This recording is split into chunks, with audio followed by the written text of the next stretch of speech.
പരിശുദ്ധ അമ്മയുടെ ഈ തിരുനാൾ നമ്മൾ ആഘോഷിക്കുമ്പോൾ നമ്മുടെ മനസ്സിലേക്ക് ഒരു ചെറിയ ചിന്ത ഈശോ തരാനായിട്ട് ആഗ്രഹിക്കുന്നുണ്ട്. അത് നമ്മൾ സ്നേഹത്തോടെ ഒന്ന് ഉൾക്കൊണ്ടുകൊണ്ട് നമുക്ക് ആരാധന പൂർത്തിയാക്കി അനുഗ്രഹം പ്രാപിക്കാം. ഹല്ലേലൂയ. സ്നേഹത്തോട് പറഞ്ഞേ ഹല്ലേലൂയ. പ്രിയപ്പെട്ടവരെ, സ്വർഗാരോപണം, ഇത് ഈ സ്വർഗത്തിലേക്ക് പരിശുദ്ധ അമ്മ കരേറ്റപ്പെട്ടു എന്നുള്ളത്, മോക്ഷക്കരേറ്റം, ഇതൊരു വിശ്വാസ സത്യമായിട്ട് നമ്മൾ അംഗീകരിക്കുന്നുണ്ടോ ഇല്ലയോ? ഇത് നമ്മൾ മനസ്സിലാക്കുന്നുണ്ടോ? സഭ എന്താണ് പഠിപ്പിക്കുന്നത്? എന്തുകൊണ്ടാണ് നമ്മളിതൊരു വിശ്വാസ സത്യമായിട്ട് അംഗീകരിക്കുന്നത്? അതാണ് നമ്മളിന്ന് ധ്യാനപൂർവ്വം മനസ്സിലാക്കുന്നത്. ഞാൻ വചനത്തിൻ്റെ പിൻബലമില്ലാതെ ഒരു കാര്യവും പറയത്തില്ല. ദൈവവചനം എന്ത് പറയുന്നോ അത് മാത്രമേ ഞാൻ നിങ്ങളോട് പങ്കുവയ്ക്കുകയുള്ളൂ. ഹല്ലേലൂയ.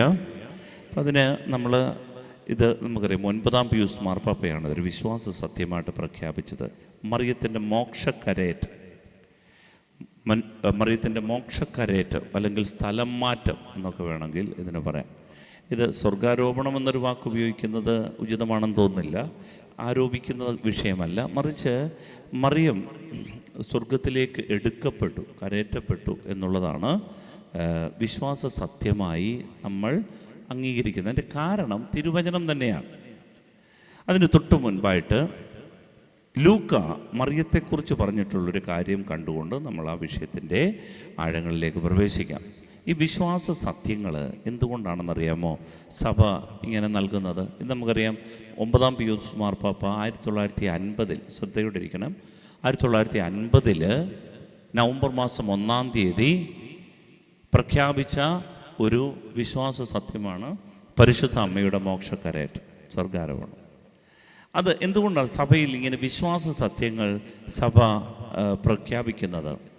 സഭാമക്കളുടെ ആത്മീയ ആരോഗ്യത്തെ ലക്ഷ്യം വെച്ച് സഭ പ്രഖ്യാപിക്കുന്നതാണ് വിശ്വാസ സത്യങ്ങൾ. എന്നോട് പറയാം, സഭാമക്കളുടെ ആത്മീയ ആരോഗ്യത്തെ ലക്ഷ്യം വെച്ചുകൊണ്ട് സഭ കാലാകാലങ്ങളിൽ വിശ്വാസ സത്യങ്ങൾ പ്രഖ്യാപിക്കും. ഒരു ഉദാഹരണം പറഞ്ഞു കഴിഞ്ഞാൽ, ഇപ്പോൾ ലിയോ 14 മാർപ്പാപ്പ ഇറക്കിയ ഒരു ചാക്രിക ലേഖനമാണ്, ശ്ലൈഹിക അധികാരത്തോടുകൂടി ഇറക്കിയ ലേഖനമാണ് മാഗ്നിഫിക്ക ഹ്യൂമാനിറ്റീസ് എന്ന് പറഞ്ഞാൽ മാനവ മഹത്വം. എന്തുകൊണ്ടാണ് ഇത് ഇറക്കിയെന്നറിയാമോ? ഈ ആധുനിക ലോകത്ത് AI, ആർട്ടിഫിഷ്യൽ ഇൻ്റലിജൻസ്, നിർമ്മിത ബുദ്ധി ഒരുപാട് കയറി വരിക. അതുമൂലം സാധാരണക്കാരിൽ ഒരു അപ്പർ ക്ലാസ്സിന് താഴെ നിൽക്കുന്ന എല്ലാവരുടെ മനസ്സിലൊരു ചിന്തയുണ്ട്. എന്താണെന്നറിയാമോ? എല്ലാം AI എന്നെക്കാളും നന്നായിട്ട് ചെയ്യും. അത് ജെമിനി ആണെങ്കിലും, ക്ലൗഡി ആണെങ്കിലും, കിങ് AI ആണെങ്കിലും, സോറ ആണെങ്കിലും, ഒരുപാട് ആർട്ടിഫിഷ്യൽ ഇൻ്റലിജൻസിൻ്റെ സോഫ്റ്റ്വെയർസുണ്ട്, ആപ്ലിക്കേഷൻസുണ്ട്. ഇതെല്ലാം അവരിഷ്ടമുള്ള കാര്യങ്ങൾ എന്നെക്കാളും നന്നായിട്ട്. കുട്ടികൾക്കൊക്കെ ഒരു പ്രോജക്റ്റ് എഴുതണമെങ്കിൽ ഈ കൊച്ച് 10 വർഷം കിടന്ന് പഠിച്ചാൽ പറ്റാത്ത രീതിയിലുള്ള സംഭവങ്ങൾ അങ്ങോട്ട് ചെയ്തു തരും. അപ്പോഴിങ്ങനെ പലർക്കും അതുകൊണ്ട് എന്താണെന്നറിയാമോ, കുഞ്ഞുങ്ങൾക്കൊക്കെ കോൺഫിഡൻസ് ഇല്ല, ആത്മവിശ്വാസം. എന്നെക്കാളും നന്നായിട്ട് ഈ നിർമ്മിത ബുദ്ധിയെല്ലാം ചെയ്യും. ജെമിനിയോട് പറഞ്ഞു അല്ലേ, വീട്ടിലിപ്പോൾ എല്ലാവരും ജെമിനിയെ വിളിച്ച. ഒരിടത്ത് ചെന്നപ്പോഴത്തേനും ഒരു ഫോണിൽ ചുമ്മാ ജെമിനി ഇരുന്നങ്ങ് സംസാരിക്കുക. ഇവിടെ നിന്ന് കാര്യം പറയുന്നതിൻ്റെ കേട്ടിട്ട് ജെമിനി അങ്ങ് സംസാരമാണ്. എല്ലാം ജെമിനിയോട് ചോദിച്ചു കളയും. കഴിഞ്ഞ ദിവസം ഒരു പയ്യന് അവൻ്റെ വീടിൻ്റെ മുറ്റത്ത് മതിൽ പണിതാൻ സമയത്ത് JCB കൊണ്ട് ഇതിൻ്റെ മൂലയ്ക്ക് ഇങ്ങനെ മാന്തിയപ്പോൾ ഒരു ചുവന്ന പട്ട് ഇങ്ങനെ കിട്ടി. അപ്പോൾ JCB-കാരൻ പറഞ്ഞു, എന്തോ ഒരു സാധനം കിട്ടിയിട്ടുണ്ട് കേട്ടോ. അവരെല്ലാം കൂടെ പേടിച്ച് കുറച്ച് എല്ലാം കൂടെ ഇവിടെ വന്നിട്ട് എന്നോട് പറഞ്ഞു, ഞാൻ ഇവരിങ്ങനെ കണ്ടുകൊണ്ടിരിക്കുകയാണ്, എന്ത് പേടിക്കൊന്നും വേണ്ട, ഇതെന്താ അച്ഛാ, ആരാണ്ട് എന്താണെന്ന് വെച്ചാൽ ഈ പട്ടിനകത്തൊക്കെ കൊണ്ടുവച്ചാൽ എന്താ വെച്ചാൽ ഇത് ജീവിച്ചു പോകാൻ സമ്മതിക്കത്തില്ല അച്ഛന്നൊക്കെ പറഞ്ഞുകൊണ്ടിരുന്നു. അപ്പോൾ കൊച്ചു പയ്യൻ അവൻ പറയാം, അച്ഛാ അത് ഇന്ന ക്ഷേത്രത്തിൽ നിന്ന് ഇന്ന എടുത്തു നിന്ന് ഇന്ന കാരണത്താൽ കിട്ടുന്നതാണെന്ന് പറഞ്ഞു. ഞാൻ പറഞ്ഞു, ഇതെങ്ങനെ നിനക്ക് മനസ്സിലായി? ഞാൻ ജെമിനിയോട് ചോദിച്ചെന്ന് പറഞ്ഞു. ഇതിൻ്റെ പടം എടുത്ത് ജെമിനിയോട് ചോദിച്ചപ്പോൾ ഇത് എവിടുന്നാണ്, ഇതെന്തിനു വേണ്ടിയിട്ടാണ് എന്ന് അവനോട് പറഞ്ഞു. പ്രിയപ്പെട്ട ദൈവമക്കളെ, നമ്മൾ വീട്ടിൽ ചർച്ച ചെയ്യുന്ന കാര്യങ്ങളെല്ലാം പിള്ളേർ രഹസ്യത്തിൽ ജെമിനിയോട് ചോദിക്കുന്നുണ്ട് എന്നുകൂടെ മനസ്സിലാക്കുന്നത് നല്ലതാണ്. ഹല്ലേലൂയ. സ്നേഹത്തോടെ ഹല്ലേലൂയ. സന്തോഷത്തോടെ ഹല്ലേലൂയാ. പ്രിയപ്പെട്ടവരെ, അപ്പോൾ അതുകൊണ്ട് ഇങ്ങനെ കോൺഫിഡൻസ് നഷ്ടപ്പെടുന്ന ഒരു സമൂഹത്തിൻ്റെ മേൽ ലിയോ 14 മാർപ്പാപ്പ തിരുമേനി എന്ത് ചെയ്തു? വിഷമിക്കരുത്. ഈ ജെമിനിക്ക് പിടികിട്ടാത്ത, ഈ AI മനസ്സിലാകാത്ത, നിർമ്മിത ബുദ്ധിക്ക് മനസ്സിലാകാത്ത ഒരു 15ഓളം കാര്യങ്ങൾ മനുഷ്യൻ്റെ മഹത്വത്തെക്കുറിച്ച് പറയുന്ന ചാക്രിക ലേഖനമാണ് മാഗ്നിഫിക്ക ഹ്യൂമാനിറ്റാസ്, മാനവ മഹത്വം. ഞാൻ പറഞ്ഞു വന്നത്, വിശ്വാസ സത്യങ്ങൾ സഭ പ്രഖ്യാപിക്കുന്നത് എന്തുകൊണ്ടാണെന്നറിയാമോ? മാനവ മക്കളുടെ, മനുഷ്യരുടെ, സഭാ മക്കളുടെ ആത്മീയ ആരോഗ്യം ക്ഷയിക്കുന്നു എന്ന് കാണുമ്പോഴാണ് സഭ ഈ വിശ്വാസ സത്യങ്ങൾ പ്രഖ്യാപിക്കുന്നത്. നിന്നെ ദൈവമാണ് സൃഷ്ടിച്ചത്, ദൈവത്തിൻ്റെ മഹത്വവും ഛായയും ഇതൊരു നിർമ്മിത ബുദ്ധിക്കും ഉണ്ടാക്കാൻ പറ്റില്ല.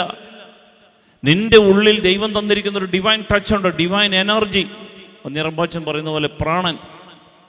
ഈ പ്രാണൻ അത് കർത്താവിൻ്റെ സ്വന്തമാണ്. ആ ജീവനുണ്ടല്ലോ, അത് ഓരോ ദിവസത്തെയും പ്രാണൻ വിശേഷപ്പെട്ടത്. അത് നിർമ്മിത ബുദ്ധിക്കൊന്നും സൃഷ്ടിക്കാൻ പറ്റില്ല. ഹല്ലേലൂയാ. സ്നേഹത്തോടെ ഹല്ലേലൂയാ. അപ്പോൾ ഇതാണ് ഈ കോൺഫിഡൻസ് കൂട്ടാൻ വേണ്ടിയിട്ട് ചാക്രിക. ഇതുപോലെ 9 പിയൂസ് മാർപ്പാപ്പ മഹാമനസ്കതയുള്ള ഒരു ദൈവം എന്ന് പറഞ്ഞുകൊണ്ട് 1950 നവംബർ മാസം 1-ാം തീയതി ഒരു ശ്ലൈഹിക പ്രമാണരേഖ മുനിഫെച്ചെന്തിസിമോസ് ദേവോസ്, എന്താണ് പറയണ്ട, ഞാൻ തന്നെ കഷ്ടപ്പെട്ടാണ് പറഞ്ഞത്. അപ്പോൾ അങ്ങനെ ഒരു ചാക്രികല, മഹാമനസ്കതയുള്ള ദൈവം, ഈ ചാക്രിക ലേഖനത്തിൽ പ്രഖ്യാപിച്ച വിശ്വാസ സത്യമാണ് പരിശുദ്ധ ദൈവമാതാവിൻ്റെ മോക്ഷക്കരേറ്റം. പ്രിയപ്പെട്ടവരെ, ഇതിനകത്ത് പാശ്ചാത്യ സഭ വിശ്വസിക്കുന്നത് അമ്മ മരിച്ചിട്ടാണോ ഉടലോടെ സ്വർഗത്തിലേക്ക് പോയത് എന്ന് പാശ്ചാത്യ സഭയും, പൗരസ്ത്യ സഭ അല്ല, അവൾ മരിച്ചതിന് ശേഷമാണ് സ്വർഗത്തിലേക്ക് എടുക്കപ്പെട്ടത് എന്നും. ഇങ്ങനെ 2 ചിന്തകളാണ് പാശ്ചാത്യ സഭയ്ക്കും പൗരസ്ത്യ സഭയ്ക്കുമുള്ളത്. കാരണം അതുകൊണ്ടാണ് പൗരസ്ത്യ സഭ ഇതിനെ വിളിക്കുന്നത് ദ ഡോർമേഷൻ ഓഫ് തെയോത്തോക്കോസ് എന്നാണ്. ദൈവമാതാവിൻ്റെ നിദ്ര, ദൈവമാതാവിൻ്റെ ഉറക്കം, ഉറങ്ങല്ല, ദൈവമാതാവിൻ്റെ ഉറക്കം എന്നാണ് പൗരസ്ത്യ സഭ ഇതിനെ വിളിക്കുന്നത്. അതായത് ഈ പരിശുദ്ധ അമ്മ മരിച്ചതിന് ശേഷം, ഇത് പറയാൻ കാര്യം എന്താണ്? മരിച്ചതിന് ശേഷം മാത്രമേ ഉത്ഥാനമുള്ളൂ. മരിക്കാതെ എങ്ങനെയാണ് ഉത്ഥാനമുണ്ടാകുക? നമ്മുടെ കർത്താവ് ഈശോ മിശിഹായ്ക്കും മരണശേഷമാണ് ഉത്ഥാനം. അതുകൊണ്ടാണ് പരിശുദ്ധ അമ്മ മരിച്ചതിന് ശേഷം അമ്മയുടെ ശരീരം പിന്നീട് കല്ലറയിൽ കാണപ്പെട്ടില്ല എന്നുള്ള ആദിമസഭയുടെ വിശ്വാസം. പ്രിയപ്പെട്ടവരെ, ശ്രദ്ധിച്ച് കേൾക്കണമേ. ഞാൻ ഈ പറയുന്ന കാര്യം പരിശുദ്ധ അമ്മയുടെ മോക്ഷക്കരേറ്റം, അമ്മ സ്വർഗത്തിലാണ് എന്നുള്ള അമ്മയുടെ സ്വർഗാരോഹണം, അല്ലെങ്കിൽ അമ്മയുടെ ഈ ശൂനോയോ പെരുന്നാൾ, ഈ 15 നോമ്പിൽ നമ്മൾ ലോകം മുഴുവനും ആചരിക്കും. ഇത് ലൂതറൻ സഭ, ആംഗ്ലിക്കൻ സഭ, അങ്ങനെ നിരവധി പ്രൊട്ടസ്റ്റന്റ് സഭകളും യാക്കോബായ, ഓർത്തഡോക്സ്, കത്തോലിക്ക എല്ലാ സഭകളും ആചരിക്കുന്ന ഒരു നോമ്പാണ് പരിശുദ്ധ അമ്മയുടെ മോക്ഷക്കരേറ്റം. ഇത് 1950 കണ്ടെത്തിയ ഒരു സത്യമല്ല, മറിച്ച് ദൈവവചനത്തിൻ്റെ അടിസ്ഥാനത്തിൽ ആദിമസഭ തുടക്കം മുതലേ വിശ്വസിച്ച ഒരു വിശ്വാസ സത്യം അത് പ്രഖ്യാപിക്കുകയാണ് ചെയ്തത് 1950. ഞാനൊന്നുകൂടെ പറയുന്നു, ഈ വിശ്വാസ സത്യം 1950 പ്രഖ്യാപിച്ചത് ആദിമസഭ 1-ാം നൂറ്റാണ്ട് മുതൽ അംഗീകരിച്ചതും വിശ്വസിച്ചതുമായ ഒരു സത്യത്തെ മാർപ്പാപ്പ പ്രഖ്യാപിച്ചത് മാത്രമാണ്. പരിശുദ്ധ അമ്മയെക്കുറിച്ച് 4 വിശ്വാസ സത്യങ്ങൾ സഭ അംഗീകരിച്ചിട്ടുണ്ട്. 1 മറിയത്തിൻ്റെ ദൈവമാതൃത്വം തെയോത്തോക്കോസ്, 2 മറിയത്തിൻ്റെ നിത്യകന്യാത്വം, 3 മറിയത്തിൻ്റെ അമലോത്ഭവം, 4 മറിയത്തിൻ്റെ സ്വർഗസംവഹനം. ഹല്ലേലൂയാ. അമ്മയോട് ചേർന്നൊന്ന് പറഞ്ഞേ ഹല്ലേലൂയാ. നമ്മൾ പരിശുദ്ധ അമ്മയോട് ഒരുപാട് സ്നേഹമൊക്കെ ഉള്ളവരായതുകൊണ്ട് വചനത്തിലേക്ക് നമ്മൾ പ്രവേശിച്ചു. വചനത്തിൻ്റെ ഒരു ബോധ്യം നമുക്കുണ്ടാകാൻ വേണ്ടിയിട്ടാണ് ഞാനിത് നിങ്ങളോട് പറയുന്നത്. ശ്രദ്ധിക്കണേ. അതായത് ലൂക്കാ സുവിശേഷകൻ തിരുവചനത്തിൻ്റെ 2 നേർച്ചാലുകളിൽ നിന്നാണ് ഈ വിശ്വാസ സത്യം പറയുന്നത്. 1 ദിനവൃത്താന്തങ്ങളുടെ പുസ്തകം, 2 സാമുവേലിൻ്റെ 2-ാം പുസ്തകം. ദിനവൃത്താന്തങ്ങളുടെ പുസ്തകം 2-ാം അധ്യായത്തിലെയും 1-ാം അധ്യായത്തിലെയും വാക്യങ്ങളും സാമുവേലിൻ്റെ 2-ാം അധ്യായത്തിൻ്റെ വാക്യങ്ങളും ചേർത്താണ് പരിശുദ്ധ അമ്മയെക്കുറിച്ച് ലൂക്ക എഴുതി വെക്കുന്നത്. നമുക്ക് ആദ്യമേ അത് വായിക്കാം. ലൂക്കായുടെ സുവിശേഷം 1-ാം അധ്യായം 39 മുതൽ ഉള്ള വാക്യങ്ങൾ നമുക്കൊന്ന് ശ്രദ്ധയോടെ കേൾക്കാം. 39 മുതൽ 45 വരെയും പിന്നീട് 56-ാമത്തെ വാക്യവും ഒന്ന് ശ്രദ്ധിച്ച് കേൾക്കാം. ആ ദിവസങ്ങളിൽ മറിയാം യൂദായിലെ മലമ്പ്രദേശത്തുള്ള ഒരു പട്ടണത്തിലേക്ക് തിടുക്കത്തിൽ യാത്ര പുറപ്പെട്ടു. അവൾ സക്രിയായുടെ വീട്ടിൽ പ്രവേശിച്ച് എലിസബത്തിനെ അഭിവാദനം ചെയ്തു. മറിയത്തിൻ്റെ അഭിവാദനം കേട്ടപ്പോൾ എലിസബത്തിൻ്റെ ഉദരത്തിൽ ശിശു കുതിച്ചു ചാടി. എലിസബത്ത് പരിശുദ്ധാത്മാവ് നിറഞ്ഞവളായി.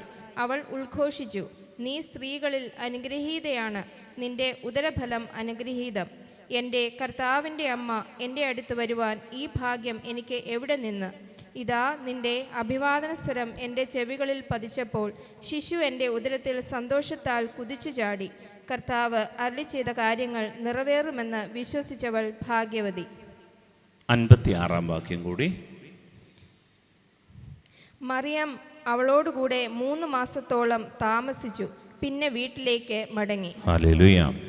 പ്രിയപ്പെട്ടവരെ, 2 ഗർഭിണികൾ തമ്മിലുള്ള കണ്ടുമുട്ടലാണ് ലൂക്ക എഴുതി വെക്കുന്നത്. ഒന്ന് പരിശുദ്ധ അമ്മ, 2 എലിസബത്ത്.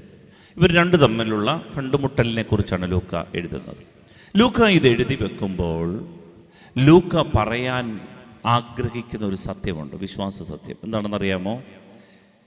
ഈ അമ്മ അതൊരു വെറും ഒരു സ്ത്രീയെക്കുറിച്ചല്ല പറയുന്നത്. പഴയ നിയമം മുഴുവനും യഹൂദർ വളരെ വിലപ്പെട്ടതായി കണ്ട ഉടമ്പടിയുടെ പേടകമാണ് ഈ അമ്മ എന്നാണ് ലൂക്കാ സുവിശേഷകൻ പറയുന്നത്. എങ്ങനെ നമുക്കിത് മനസ്സിലാക്കാം? ഈ ഭാഗം, നമ്മളിപ്പോൾ വായിച്ചു കേട്ട ഭാഗം, ലൂക്ക എഴുതുന്നത് പഴയ നിയമത്തിലെ 2 സാമുവേലിൻ്റെ പുസ്തകം 6-ാം അധ്യായം 2 മുതലുള്ള വാക്യങ്ങൾ ശ്രദ്ധിച്ച് അതുകൂടെ കേൾക്കാം. 2 സാമുവേലിൻ്റെ പുസ്തകം 6-ാം അധ്യായത്തിൻ്റെ 2 മുതലുള്ള വാക്യങ്ങൾ ശ്രദ്ധിച്ച് കേൾക്കണമേ. അവൻ അവരോടൊപ്പമുള്ള സകല ജനത്തോടും കൂടെ കെരൂബുകൾക്കിടയിൽ സിംഹാസനസ്ഥനായിരിക്കുന്ന സൈന്യങ്ങളുടെ കർത്താവിൻ്റെ നാമം ധരിച്ചിരിക്കുന്ന ദൈവത്തിൻ്റെ പേടകം ബാലേ യൂദായിൽ നിന്ന് കൊണ്ടുവരുന്നതിന് പുറപ്പെട്ടു. ഹല്ലേലൂയ. ആരാണ് ഈ അവൻ? ദാവീദ് രാജാവ് ഉടമ്പടിയുടെ പേടകം എടുക്കാൻ വേണ്ടിയിട്ട് ബാലേ യൂദയായിലേക്ക് പോവുകയാണ്. അവിടെ ഉപയോഗിച്ചിരിക്കുന്ന വാക്ക് അവൻ എഴുന്നേറ്റ് പുറപ്പെട്ടു എന്നാണ്. ലൂക്കായുടെ സുവിശേഷത്തിൽ ഗ്രീക്ക് ഭാഷയിലാണ്, കൊയിനെ ഗ്രീക്കിലാണ് ഇത് എഴുതുന്നത്. ലൂക്കായും ഇതേ വാക്കു തന്നെയാണ് പരിശുദ്ധ അമ്മയെക്കുറിച്ച് പറയുന്നത്. ആ ദിവസങ്ങളിൽ ലൂക്ക 1:39 മറിയം യൂദയായിലെ മലമ്പ്രദേശത്തേക്കുള്ള ഒരു പട്ടണത്തിലേക്ക് തിടുക്കത്തിൽ യാത്ര പുറപ്പെട്ടു. എഴുന്നേറ്റ് യാത്ര പുറപ്പെട്ടു എന്നാണ് നമ്മുടെ സത്യവേദ പുസ്തകത്തിൽ അങ്ങനെ ഉണ്ടായിരിക്കും അല്ലേ? എഴുന്നേറ്റ് യാത്ര പുറപ്പെട്ടു. ദാവീദ് ഉടമ്പടിയുടെ പേടകം എടുക്കാൻ വേണ്ടി. എന്തുകൊണ്ടാണ് ദാവീദ് ഈ ഉടമ്പടിയുടെ പേടകം എടുക്കാൻ പോയെന്നറിയാമോ? പ്രിയപ്പെട്ടവരെ, ഫിലിസ്ത്യര് യഹൂദൻ്റെ ഈ ഉടമ്പടിയുടെ പേടകം മോഷ്ടിച്ചുകൊണ്ടുപോയി, കീഴടക്കി കൊണ്ടുപോയി.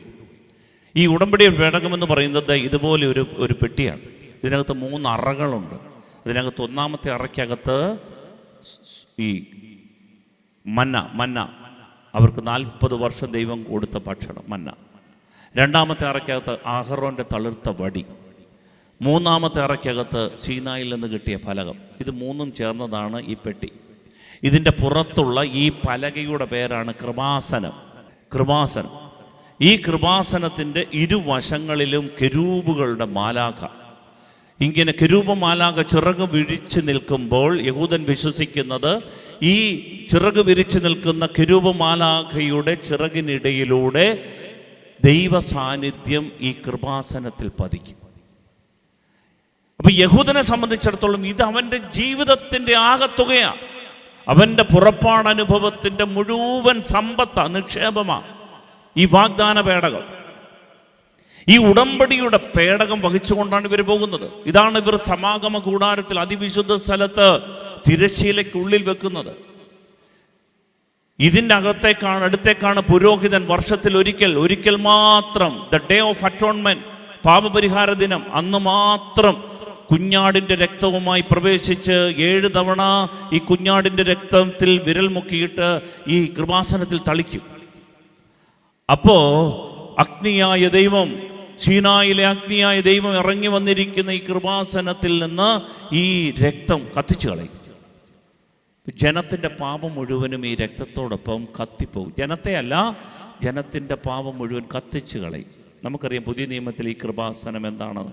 യേശു ക്രിസ്തുവാണ്. അതുകൊണ്ടാണ് അവൻ്റെ ശരീരം നാവിലേക്ക് വെച്ചുകൊണ്ട് അച്ഛൻ പറയുന്നത്, കർത്താവ് ഈശോ മിശിഹായുടെ തിരുശരീര രക്തങ്ങളാകുന്ന തീക്കട്ട ഇത് നമ്മളെ കത്തിക്കത്തില്ല, നമ്മുടെ പാപം കത്തിച്ചു കളയും. Hallelujah, hallelujah. പ്രിയപ്പെട്ടവരെ, ഈ യഹൂദൻ്റെ അവൻ്റെ മുഴുവൻ വിശ്വാസത്തിൻ്റെ ആകത്തുകയാണ് ഈ പെട്ടി, ഈ കൃപാസനം, ഈ ഉടമ്പടിയുടെ പേടകം. ലൂക്ക പറയുകയാണ്, ഈ ഉടമ്പടി മുഴുവനും ആവഹിക്കുന്ന ഒരു പേടകം, ഈ പെട്ടി എന്ന് പറയുന്നത് പരിശുദ്ധ അമ്മയാണ്. ഇത് പറയാൻ കാര്യം, പഴയ നിയമത്തിലെ ആ സംഭവം അതുപോലെ, ആ വാക്കുകൾ അതുപോലെയാണ് ലൂക്ക ഉപയോഗിക്കുന്നത്, എഴുതുന്നത്. എന്തുകൊണ്ടാണ് ലൂക്ക ഇത് എഴുതുന്നതെന്നറിയാമോ? AD 60 ലൂക്ക സുവിശേഷം എഴുതുന്നത്. 1-ാം നൂറ്റാണ്ടിൽ പ്രിയപ്പെട്ടവരെ, AD 60 ഇത് എഴുതുമ്പോൾ യേശുക്രിസ്തു മരിച്ചതിന് ശേഷം BC 6 അല്ലെങ്കിൽ 7 യേശു മരിച്ചതിന് ശേഷം ആദിമസഭ വിശ്വസിച്ച വിശ്വാസ സത്യം ലൂക്ക തൻ്റെ സുവിശേഷം എഴുതിയപ്പോൾ എഴുതി വെച്ചു. ഇത് ജനം വിശ്വസിക്കാത്ത ഒരു കാര്യമായിരുന്നുണ്ടെങ്കിൽ ലൂക്കയുടെ സുവിശേഷം ആദിമസഭ ഉപയോഗിക്കത്തില്ലായിരുന്നു. ആദിമസഭ വിശ്വസിച്ച ഒരു സത്യമാണ് എന്ത്? ഈ ഉടമ്പടിയുടെ പേടകമെന്ന് പറയുന്നത് പരിശുദ്ധ അമ്മയാണ്. 2 സാമുവേലിന്റെ പുസ്തകം 6-ാം അധ്യായം 2 മുതലുള്ള വാക്യം ഒന്നുകൂടെ വായിക്കാം. അവൻ അവരോടൊപ്പമുള്ള സകല ജനത്തോടും കൂടെ കെരൂബുകൾക്കിടയിൽ സിംഹാസനസ്ഥനായിരിക്കുന്ന സൈന്യങ്ങളുടെ കർത്താവിൻ്റെ നാമം ധരിക്കുന്ന ദൈവത്തിൻ്റെ പേടകം ബാലെ യൂദായിൽ നിന്ന് കൊണ്ടുവരുന്നതിന് പുറപ്പെട്ടു. എഴുന്നേറ്റ് പുറപ്പെട്ടു. അതായത് ഈ വാക്ക് തന്നെയാണ് പരിശുദ്ധ അമ്മയെക്കുറിച്ച് പറയുന്നത്. ഇവിടെ ദാവീദ് ഈ ഉടമ്പടിയുടെ പേടകം കാണാൻ പുറപ്പെട്ടു. ലൂക്ക പറയുകയാണ്, ഇവിടെ എഴുന്നേറ്റ് പുറപ്പെട്ടത് ഈ ഉടമ്പടിയുടെ പേടകം തന്നെയാണ്. ഇനി എവിടേക്കാണ് ദാവീദ് പോയത്?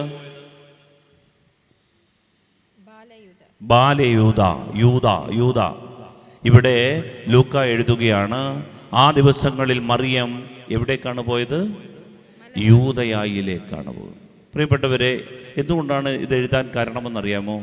ഈ ഉടമ്പടിയുടെ പേടകമെന്ന് പറയുന്നത് മറ്റൊന്നുമല്ല. പുതിയ നിയമത്തിൽ ഉടമ്പടി പേടകം, വാഗ്ദാന പേടകമെന്ന് പറയുന്നത് പരിശുദ്ധ അമ്മയാണ്. വീണ്ടും അവൾ സക്കറിയായുടെ വീട്ടിൽ പ്രവേശിച്ച് എലിസബത്തിനെ അഭിവാദനം ചെയ്തു. അപ്പോൾ മറിയത്തിൻ്റെ അഭിവാദനം കേട്ടപ്പോൾ എലിസബത്തിൻ്റെ ഉദരത്തിൽ ശിശു കുതിച്ചു ചാടി. എലിസബത്ത് പരിശുദ്ധാത്മാവ് നിറഞ്ഞവളായി.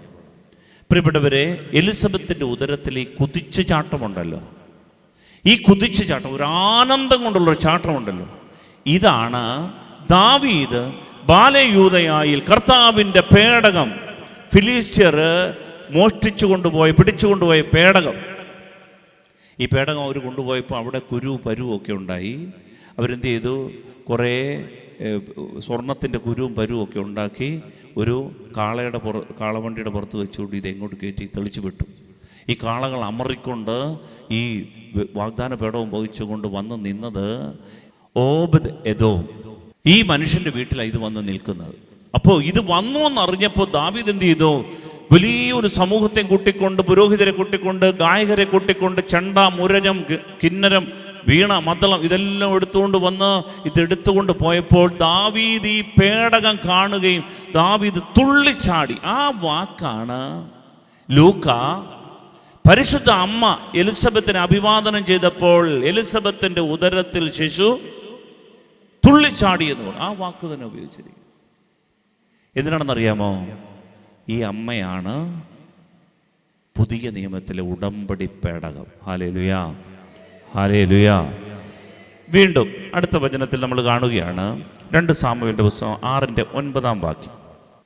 2 സാമുവേൽ 6:9. അന്ന് ദാവീദിന് കർത്താവിനോട് ഭയം തോന്നി. അതായത് ഈ പേടകം ഇങ്ങോട്ട് വഹിച്ചുകൊണ്ട് വരുന്ന സമയത്ത് ഇത് കാളയൊന്ന് വരുന്നുണ്ട്. അപ്പം ഈ പേടകം ഒന്ന് ചരിഞ്ഞു. 2 പുരോഹിതരെന്ത് ചെയ്തു? കൈ നീട്ടി ഇത് താഴെ പോകലല്ലോ എന്ന് കരുതി പിടിച്ച് പേടകത്തെയൊക്കെ കയറി പിടിച്ച് തട്ടുകേട് വാങ്ങിക്കല്ലേ എന്ന് പറയാറുണ്ട്. പ്രിയപ്പെട്ടവരെ, ഇവരവിടെ വീണ് മരിച്ചു. ഈ ഒരു ഭയമുണ്ടല്ലോ, ദാവീദിനുണ്ടായ ഈ ഭയം, ഇത് തന്നെയാണ് ലൂക്ക പരിശുദ്ധ അമ്മ എലിസബത്തിനെ കണ്ടപ്പോൾ എലിസബത്ത് പറയുന്നൊരു വാക്കുണ്ട്, എൻ്റെ കർത്താവിൻ്റെ അമ്മ എൻ്റെ അടുത്ത് വരാനുള്ള ഈ ഭാഗ്യം എനിക്ക് എവിടെ നിന്ന്? അവളുടെ ഈ വിസ്മയമുണ്ടല്ലോ, ദാവീദിനുണ്ടായ ആ വിസ്മയമാ, ഭയമാ, ഇത് തീയാ, സൂക്ഷിക്കണം. ലൂക്ക അതേ ഒരു വിസ്മയം, ആശങ്ക എലിസബത്തിൻ്റെ ചുണ്ടിൽ വെച്ചിട്ട് പറയുകയാണ്, എൻ്റെ കർത്താവിൻ്റെ അമ്മ എൻ്റെ അടുത്ത് വരാനുള്ള ഈ ഭാഗ്യം എനിക്ക് എവിടെ നിന്ന്? ഹല്ലേലൂയാ, ഹല്ലേലൂയാ. പ്രിയപ്പെട്ടവരെ, ഇതേ സംഭവം തുടർന്ന് നമ്മൾ വീണ്ടും ഇങ്ങനെ വായിക്കുമ്പോൾ 2 സാമുവേലിൻ്റെ പുസ്തകത്തിലെ 6-ാം അധ്യായം 11-ാം വാക്യം. കർത്താവിന്റെ പേടകം അവിടെ 3 മാസം ഇരുന്നു. എവിടെ? ഓബേദെദോമിൻ്റെ വീട്ടിൽ. അതായത് ഈ കൈ നീട്ടി പിടിക്കാൻ നോക്കിയപ്പോൾ ഇവർ തറയിൽ പോയപ്പോൾ, മരിച്ചു പോയപ്പോൾ ദാവീദ് പെതിയെ അവിടുന്ന് അങ്ങ് മാറി. അതവിടെ ഇരുന്നോട്ടെന്ന് കരുതി. എത്ര നാൾ അതവിടെ ഇരുന്നു കർത്താവിൻ്റെ പേടകം? 3 മാസം. പരിശുദ്ധ അമ്മ എലിസബത്തിൻ്റെ കൂടെ എത്ര നാൾ നിന്നു? 3 മാസം. അതാണ് ലൂക്കായുടെ സുവിശേഷം 1-ാം അധ്യായം 56-ാം വാക്യം. മറിയം അവളോടുകൂടെ 3 മാസത്തോളം താമസിച്ചു, പിന്നെ വീട്ടിലേക്ക് മടങ്ങി. സാധാരണഗതിയിൽ ഈ എലിസബത്ത്, വൃദ്ധയായ എലിസബത്തിൻ്റെ ഈ കാലയളവ് 1 മാസം കൂടെ നിന്നാൽ പ്രസവം കൂടെ ഒക്കെ കഴിഞ്ഞിട്ട് പോകാമായിരുന്നു. പക്ഷേ അമ്മ 3 മാസമേ അവിടെ നിന്നുള്ളൂ. എന്താ കാര്യം? ലൂക്ക പറയുകയാണ്, പുതിയ നിയമത്തിൻ്റെ ഉടമ്പടി പേടകം എവിടെയാണ്? ആരാണ്? മറിയമാണ്. ഹല്ലേലൂയാ. വിശ്വാസത്തോട് പറ ഹല്ലേലൂയാ. സ്നേഹത്തോട് പറ ഹല്ലേലൂയാ. ഈ പേടകം ഇപ്പോൾ എവിടെയാണ്? നിങ്ങൾക്കറിയാം, യഹൂദരുടെ വിശ്വാസമനുസരിച്ചുള്ള പേടകം BC 587 ബാബിലോണിയക്കാർ ജെറുസലേം ദേവാലയം വന്ന് കീഴടക്കി കത്തിച്ചു ചുട്ടു ചാമ്പലാക്കിയപ്പോൾ അതിന് തൊട്ട് മുൻപ് ജെറമിയ പ്രവാചകൻ തൻ്റെ ശിഷ്യന്മാരെ പുരോഹിതരെയും വിളിച്ചുകൂട്ടി പേടകം എടുത്തു കൊണ്ടുപോയി എവിടെയോ ഒളിപ്പിച്ചു വെച്ചു. ഇന്നും യഹൂദർക്ക് ഈ പേടകം എവിടെയാണെന്ന് അറിഞ്ഞുകൂടാ. ഇന്നും അവരന്വേഷിക്കുകയാണ് ഈ പേടകം എവിടെയാണെന്ന്. പക്ഷേ പുതിയ നിയമത്തിൽ യോഹന്നാൻ ശ്ലീഹ യഹൂദരോടും ലോകജനതയോടും വിളിച്ചു പറഞ്ഞു, ഇനി അന്വേഷിക്കേണ്ട, ഞാൻ കണ്ടു, എവിടെയാണ് ഈ പേടകം? വെളിപാടിൻ്റെ പുസ്തകം 11-ാം അധ്യായത്തിൻ്റെ 19-ാം വാക്യവും 12-ാം അധ്യായത്തിൻ്റെ 1-ാം വാക്യവും. പണ്ട് ഈ ബൈബിൾ എഴുതുമ്പോൾ എസ്സേ പോലെ എഴുതി പോവുകയാണ്. അധ്യായവും വാക്യവും ഒക്കെ എഴുതിയത് 10-ാം നൂറ്റാണ്ടിലാണ്, 8, 9, 10 നൂറ്റാണ്ടുകളിലാണ്. ആദ്യം ഇത് എഴുതപ്പെട്ടത് ഇങ്ങനെ ഒറ്റ എഴുത്തങ്ങ്, കുത്തും കോമായൊന്നും ഇല്ലാതെ അങ്ങ് എഴുതിപ്പോയതാണ്. പ്രിയപ്പെട്ടവർ, പിന്നീടാണ് ഇത് വായനയുടെ ഇതിനു വേണ്ടി, എളുപ്പത്തിന് വേണ്ടി ഇങ്ങനെയൊക്കെ തിരിക്കുന്നത്. യോഹന്നാൻ ശ്ലീഹ 11-ാം അധ്യായത്തിൻ്റെ അവസാനവും 12-ാം അധ്യായം ഒന്നിച്ച്, അതുകൊണ്ട് നമ്മളത് വായിക്കുകയാണ്, ഒരേപോലെ എഴുതിയിരിക്കുന്ന വാക്യങ്ങൾ വായിക്കുകയാണ്. വെളിപാടിൻ്റെ പുസ്തകം 11-ന്റെ അവസാനത്തെ വാക്യവും 12-ന്റെ 1-ാം വാക്യവും വായിക്കാമോ? അപ്പോൾ സ്വർഗ്ഗത്തിൽ ദൈവത്തിന്റെ ആലയം തുറക്കപ്പെട്ടു. യോഹന്നാൻ ശ്ലീഹ പറയുകയാണ്, ഞാൻ ഒരു ദർശനം കാണുന്നു, പത്മോസ് ദ്വീപിൽ ഇരുന്നപ്പോൾ കണ്ട കാഴ്ചയാണ്. ഇങ്ങനെ എഴുതി, അപ്പോൾ സ്വർഗത്തിൽ ദൈവത്തിന്റെ ആലയം തുറക്കപ്പെട്ടു, ദേവാലയം തുറക്കപ്പെട്ടു. അപ്പോൾ അതിൽ അവിടുത്തെ വാഗ്ദാന പേടകം കാണായി. എന്തായി? വാഗ്ദാന പേടകം. അതിൽ ഈ ആലയത്തിൽ, സ്വർഗത്തിൽ വാഗ്ദാന പേടകം കാണായി. യോഹന്നാൻ പറയുകയാണ്, ഞാൻ കണ്ടു, യഹൂദരെ ഇനി അന്വേഷിക്കണ്ട, നിങ്ങൾക്ക് നഷ്ടപ്പെട്ട വാഗ്ദാന പേടകം സ്വർഗത്തിൽ കാണപ്പെട്ടു. അടുത്ത വചനം, മിന്നൽ പിണരുകളും ഘോഷങ്ങളും ഇടിമുഴക്കങ്ങളും ഭൂകമ്പവും വലിയ കന്മഴയും ഉണ്ടായി. അടുത്ത വചനം, സ്വർഗത്തിൽ വലിയ ഒരടയാളം കാണപ്പെട്ടു, സൂര്യനെ ഉടയാടയാക്കിയ ഒരു സ്ത്രീ. പ്രിയപ്പെട്ടവരെ, സൂര്യനെ ഉടയാടയാക്കിയ ഒരു സ്ത്രീ, അവളുടെ പാദങ്ങൾക്കടിയിൽ ചന്ദ്രൻ, ശിരസിൽ 12 നക്ഷത്രങ്ങൾ കൊണ്ടുള്ള കിരീടം, സ്വർഗത്തിലെ ആലയം തുറക്കപ്പെട്ടപ്പോൾ കാണപ്പെട്ട ഉടമ്പടിയുടെ പേടകത്തെക്കുറിച്ച് വ്യാഖ്യാനിച്ചുകൊണ്ട് യോഹന്നാൻ പറയുകയാണ്, അതൊരു സ്ത്രീയാണ്, സൂര്യനെ വാരിച്ചുറ്റിയ ഒരു സ്ത്രീ. സൂര്യനെ ആരാധിക്കുന്നില്ല, സൂര്യന് നമസ്കാരം ചെയ്യുന്നില്ല, സൂര്യനെ വാരിച്ചുറ്റിയ ഒരു സ്ത്രീ. അവളുടെ പാദങ്ങൾക്കടിയിൽ ചന്ദ്രൻ, അവളുടെ ശിരസിൽ 12 നക്ഷത്രങ്ങൾ കൊണ്ടുള്ള കിരീടം. അവൾ എവിടെയാണിപ്പോൾ? അതുകൊണ്ടാണ് സ്വർഗാരോഹണ തിരുനാൾ. ഉടലോടെ അവൾ സ്വർഗത്തിലേക്ക് എടുക്കപ്പെട്ടു എന്നുള്ള വചനത്തിൻ്റെ ബോധ്യം എഴുതപ്പെട്ട ലിഖിതമാണിത്. ആദിമസഭ വിശ്വസിച്ച സത്യമാണിത്. അവളുടെ ശരീരം ഉടലോടെ എടുക്കപ്പെട്ടു. അതാണ് ഉടമ്പടിയുടെ പേടകം, അതാണ് വാഗ്ദാന പേടകം. സ്വർഗത്തിൻ്റെ വാഗ്ദാനം അതാണ് ക്രിസ്തു. അവനെ വാരിപ്പൊതിഞ്ഞു നിൽക്കുന്ന, അവനെ ചുറ്റി നിൽക്കുന്ന പേടകമാണവൾ, അവളെ വഹിച്ച പേടകം. പ്രിയപ്പെട്ടവരെ, അതുകൊണ്ടാണ് അവളുടെ തിരുനാൾ വളരെ പ്രധാനപ്പെട്ടതാണ്. ഈ തിരുനാൾ നമ്മുടെ ജീവിതത്തിൽ അർത്ഥപൂർണമാകണമെങ്കിൽ പ്രിയപ്പെട്ടവരെ, നമ്മൾ ഈ വചന സത്യങ്ങളൊക്കെ ഉൾക്കൊള്ളണം. നമ്മൾ ആരെങ്കിലുമൊക്കെ പറയുന്നത് കേട്ടിട്ട് അവൾ മുട്ടത്തോടാണ്, പഴത്തൊലിയാണ്, അല്ലെങ്കിൽ പരിശുദ്ധ അമ്മ എന്തിനാ വെറുതെ, അതൊക്കെ വിഗ്രഹാരാധനയാണ്. ദൈവവചനം പഠിപ്പിക്കുന്നത് അതല്ല. ആദിമസഭ വിശ്വസിച്ചത്, സ്ലീഹന്മാർ വിശ്വസിച്ചത്, പാരമ്പര്യമായി പറഞ്ഞു തന്നത് പ്രിയപ്പെട്ടവരെ ഈ വാഗ്ദാന പേടകം പരിശുദ്ധ അമ്മയാണ്. അവൾ സ്വർഗത്തിലുണ്ട്. അവൾ സൂര്യനെ ഉടയാടയാക്കിയവളാണ്. അവളുടെ ശ്രേഷ്ഠ ദൈവം കൊടുത്ത ശ്രേഷ്ഠതയാണ്. വിശുദ്ധ ലൂയി മോൺഫോർട്ട് എന്ന് പറയുന്ന വിശുദ്ധൻ പറയും, പ്രിയപ്പെട്ടവരെ, ദൈവത്തിന് തെറ്റുപറ്റില്ല, ദൈവത്തിന് തെറ്റുപറ്റില്ല. ഭൂമിയിലേക്ക് ദൈവം വരാൻ ദൈവം തെരഞ്ഞെടുത്തത് ഒരു സ്ത്രീയാണെങ്കിൽ ആ സ്ത്രീയിലൂടെ സ്വർഗത്തിലേക്ക് പോകുന്നതിൽ തെറ്റില്ല. അവളുടെ മാധ്യസ്ഥം യാചിച്ചും അവളുടെ കരം പിടിച്ചും അവൾ നമ്മളെ സ്വർഗത്തിലെത്തിക്കും. അതുകൊണ്ടാണ് അവൾ നമ്മുടെ മരണസമയത്തും അവൾ നമുക്ക് വേണ്ടി മാധ്യസ്ഥം വഹിക്കുമെന്ന് സഭയും പിതാക്കന്മാരും പഠിപ്പിക്കുന്നത്. എന്താ കാരണമെന്നറിയാമോ? അവൾക്ക് ഈ സാത്താൻ്റെ സകല മർമ്മങ്ങളും തന്ത്രങ്ങളും അറിയാം.